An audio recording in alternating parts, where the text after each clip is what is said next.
আমার আমার কানে এখনো বাজে যে কারো পানি লাগবে, কত পানি আসছে এখন, কারো পানি লাগবে।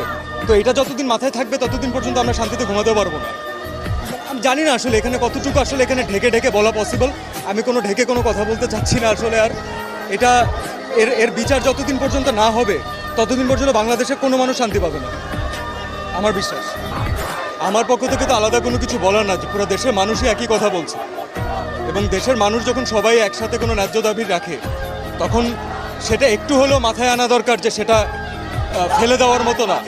তো আমরা আমাদের যে ভাইরা, যে বোনগুলো মারা যাচ্ছে, যে ভাইটা মারা গেল, দেখেন যদি আপনি সুস্থ স্বাভাবিক মানুষ হন, আমরা রাত্রেবেলা ঘুমাতে পারবেন না।